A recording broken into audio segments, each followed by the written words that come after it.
जी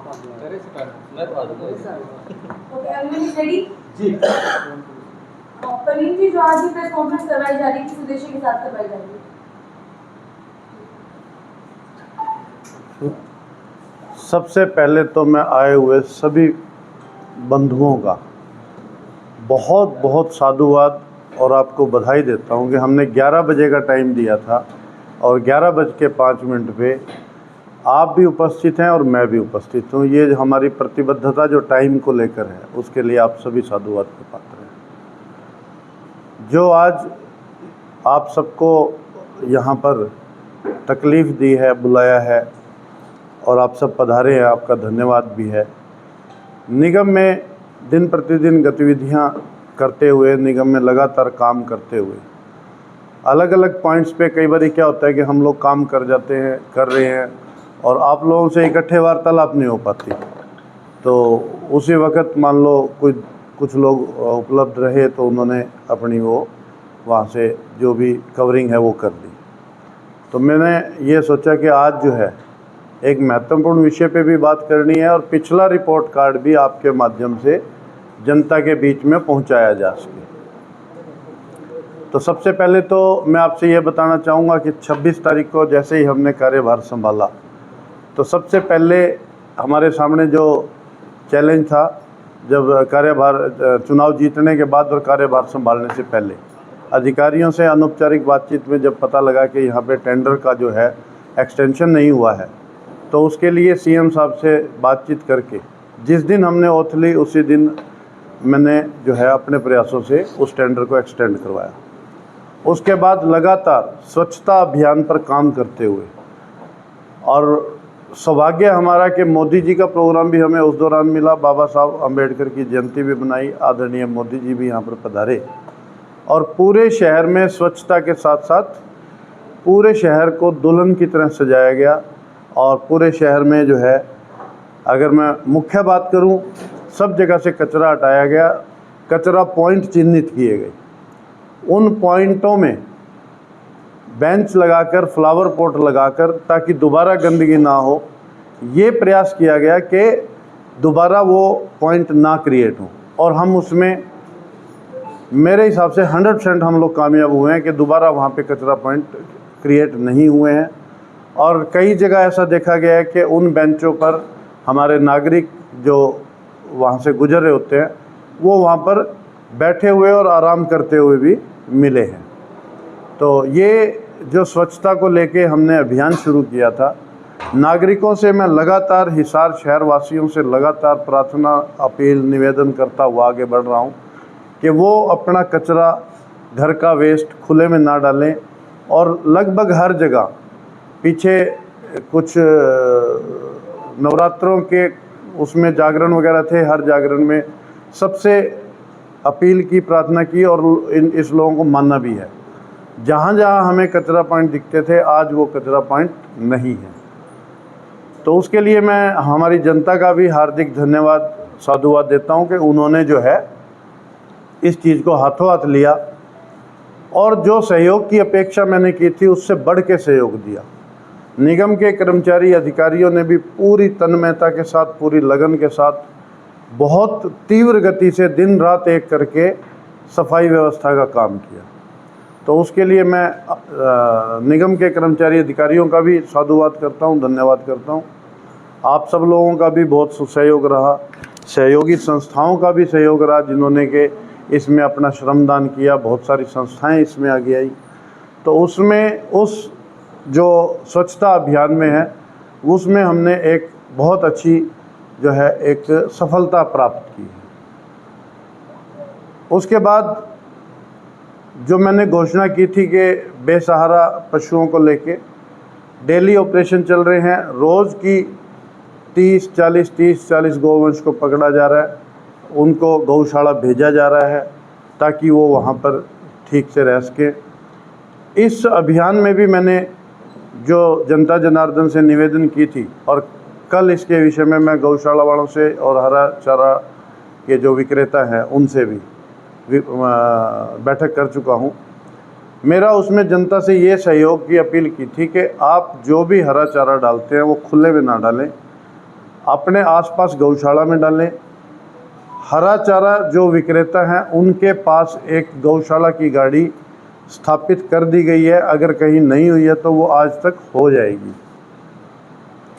उस मुहिम में कल मेरी गौशाला संचालकों से बात हुई थी, जिसमें एक गौ सेवा योग की भी योजना का मैंने उनसे कहा कि आप रजिस्ट्रेशन करिए और ई रिक्शा उसमें मिलेगी। हर गौशाला को एक ई रिक्शा जहाँ पे गोवंश 1000 से कम है, 1000 से 2000, 2000 से कम है वहाँ 2, और 2000 से 3000 है 3, इस तरह से उनको ई रिक्शा मिलेंगे।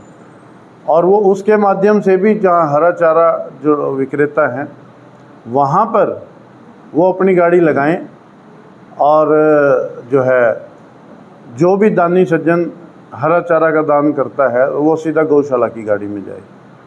और मुझे खुशी है और मुझे बताते हुए बड़ा हर्ष हो रहा है कि हमारे जो भी हरा चारा के विक्रेता, गौशाला के संचालक कल बैठक में आए, उन्होंने इस बात को सहज स्वीकार किया। और बल्कि मैं तो धन्यवाद करूंगा, पड़ाव चौक के हमारे 4 हरा चारा विक्रेता आए थे, उन्होंने कहा था जी हम खुद तो इस काम को नहीं करेंगे, और साथ में कोई जैसे वहाँ पर खुले में हरा चारा डालता है तो उनको भी रोकेंगे।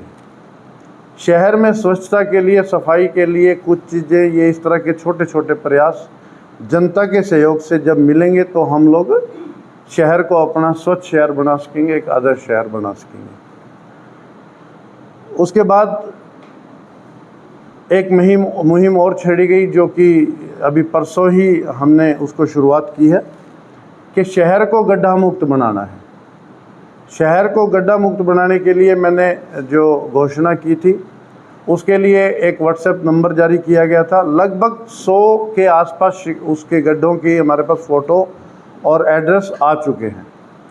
और अभी इस प्रेस कॉन्फ्रेंस के बाद मेरी एक बैठक है, और उसके बाद मैं अर्बन स्टेट से उस कार्य को शुरू करने वाला हूँ। हमारा निगम के कर्मचारी अधिकारी तुरंत प्रभाव से आज से उस काम को शुरू करेंगे। मैं उसके लिए भी आप सबको वहाँ पर आमंत्रित करता हूँ।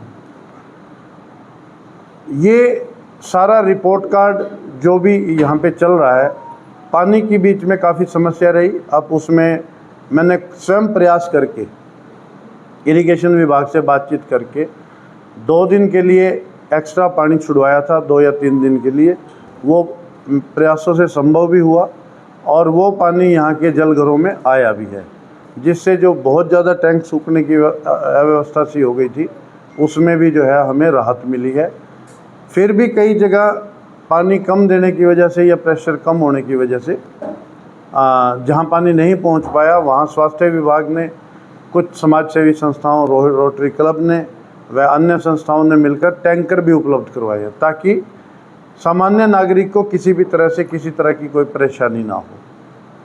आज मैं आपके बीच एक और महत्वपूर्ण विषय पर बात करना चाहूँगा कि जो शहर में ट्रैफिक जाम की व्यवस्था है और जगह जगह अव्यवस्था कुछ अतिक्रमण की वजह से है, चाहे वो रेडी की वजह से या किसी भी वजह से। कल मैंने अधिकारियों को ये निर्देश दे दिए हैं कि ये अतिक्रमण के बारे में जहाँ जहाँ यातायात प्रभावित होता है, जहाँ जहाँ कोई इस तरह का कार्य होता है, तो उसकी आप पहले तो ये बताएं कि कहाँ कहाँ पर ऐसी दिक्कत आ रही है। वैसे तो हमें सारी चीज़ पता है, लेकिन जब वो अधिकारी उस चीज़ का एक प्रोजेक्ट बनाएंगे, रोड मैप बनाएंगे, और उसके ऊपर जब काम करेंगे तो वो उसके लिए उनको निर्देश दे दिए गए हैं। और मैं आपसे ये जो है बताना चाहता हूँ कि जब हम लोग इस पे बहुत जल्द इस पे हम लोग एक्शन शुरू करेंगे, और एक्शन शुरू करने के बाद ये नहीं होगा कि आज आगे आगे ट्रॉली गई, लोगों ने सामान अंदर कर लिया, कल फिर लग गया। इस बात को पहले सुनिश्चित करेंगे कि वहाँ पे दोबारा अतिक्रमण ना हो, और इसके लिए जीटी रोड से हम शुरू करेंगे। हम जो हमारा ये सरसा वाला रोड है, सरसा बाईपास, वहाँ से चलते हुए रास्ते में जिस तरह की भी रुकावट बाधाएं किसी भी वजह से है, उनको दूर करते हुए ट्रैफिक को सुगम बनाने के लिए काम करेंगे। तो आज का मेरा आपके सामने अपनी बात रखने का मकसद आपको अब तक के अपने द्वारा किए गए कार्यों को लेकर और इस नई घोषणा के अतिक्रमण को लेकर और ट्रैफिक जिस वजह से बाधित होता है, इस सब को लेके आपके माध्यम से अपनी बात जनता तक पहुंचाने का था। किस तारीख को ये प्रोग्राम स्टार्ट कर रहे हैं मेरे साथ? इसमें एक डिसाइड की होगी? आप किस प्रोग्राम की बात कर रहे हैं? अतिक्रमण। का जो आपने जो इसके लिए क्या है कि एकदम टाइम नहीं बता सकता, लेकिन ऐसा नहीं है कि ज़्यादा डिले होगा।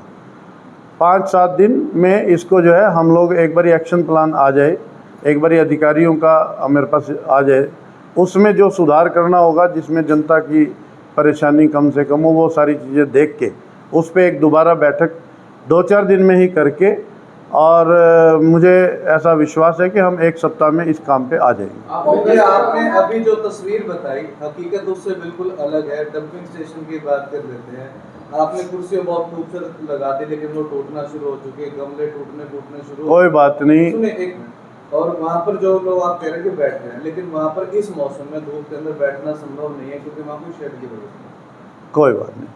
क्या आप मुझे एक भी तस्वीर ऐसी दे सकते हैं? शांतिनगर चौक के आस-पास की मैं चेक करवा लूँगा।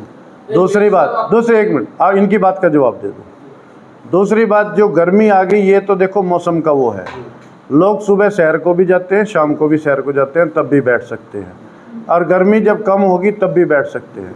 हमारा मुख्य मकसद वहाँ पे बैठना के साथ साथ ये ज़्यादा ज़रूरी था कि डंपिंग पॉइंट ख़त्म हो।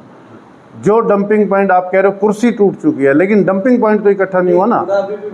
नहीं, अभी डल गया तो उसको हम चेक करेंगे, देख लेंगे। मेरे संज्ञान में अभी तक ऐसा कोई भी रिपीटेड वो नहीं आया। आपने बताया तो इसको आज ही चेक करवा लेंगे, कल भी नहीं होगा। क्लब के गेट के सामने भी एक कुर्सी टूटी हुई है। कोई बात नहीं, वो जब कोई बैठा है, कोई शरारती तत्व है, कोई तोड़ गया है, आज हमने एक काम किया, आप उस काम को अप्रिशिएट करिए, आप उसको एज ए शिकायत मत करिए। आप ये बताइए कि भाई वहाँ पर इस तरह से कुर्सी टूटी है। ये वाकई में आपके द्वारा काबिले तारीफ जो है वो काम किया गया, इसमें कोई डाउट नहीं है। पहले डंपिंग स्टेशन था, वहाँ पे चलो थोड़ा बहुत कचरा आ गया होगा, जैसे भाई ने बताया अभी शेड नहीं है, कोई बात नहीं, चीजें आहिस्ता आहिस्ता होंगी, नो डाउट ये आपका काबिले तारीफ काम है। लेकिन मैं एक और चीज की तरफ आपका ध्यान दिलवाना चाहता हूँ मेरे साथ। जैसे रोड के ऊपर जाते हैं ना, तो सीवरेज के जो ढक्कन है वो रोड के लेवल के ऊपर नहीं है, या तो वो रोड से नीचे है या फिर वो रोड से ऊपर है।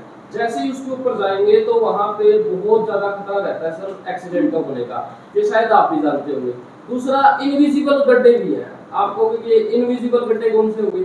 जैसे सूर्यनगर वाले रोड के ऊपर हम लोग चढ़ते हैं, उनके ऊपर हम लोग चढ़ते हैं, अगर आप खुद ड्राइविंग करके अगर जाओगे ना, तो आपको महसूस होगा कि आगे वाला रोड और जो पीछे वाला जो रोड है, दोनों के बीच के अंदर थोड़ा सा जो गैप है ना, वहाँ पे गाड़ी जाके ऑटोमेटिक अनबैलेंस्ड होती है सर। कभी आप खुद गाड़ी चला के जाएंगे ना तो आपको महसूस होगा। तो क्या उनके ऊपर भी कार्रवाई होगी? मैं खुद भी गाड़ी चलाता हूँ, पहले भी चलाता था, स्कूटी भी चलाता हूँ, स्कूटर भी चलाता हूँ। इन चीज़ों का भी मेरे ध्यान में है। ऐसे ऐसे पॉइंट हैं ज़रूर, मैं मानता हूँ, थोड़े अभी उतने कम हैं। और अभी क्या है कि जब हम लोग काम कर रहे हैं तो हमें भी स्टेप बाय स्टेप करना है। आपने ये जो ध्यान दिलाया है, अगर एक दो कोई आपको ऐसा लगता है कि बहुत ही खतरनाक है, उसको तो मैं प्रायोरिटी पे अभी करवा लेता हूँ, और बाद में इसको आप अभियान के तौर पे इसको भी लेंगे एक एक। आज मान लो, आज जो खड्डों को लेकर मैं यहाँ पे बैठा हूँ, उस मामले में मैं आपसे भी ये निवेदन करूँगा, हमने व्हाट्सएप नंबर भी जारी किया है, आप वहाँ पर दीजिए और उसका रिस्पॉन्स देखिए कि वो कितने दिन में काम हो रहा है। परसों हमने घोषणा की थी, अभी मैं 1 घंटे बाद 1.5 घंटे बाद उसकी जो है एक ओपनिंग मुहूर्त भी करने जा रहा हूँ।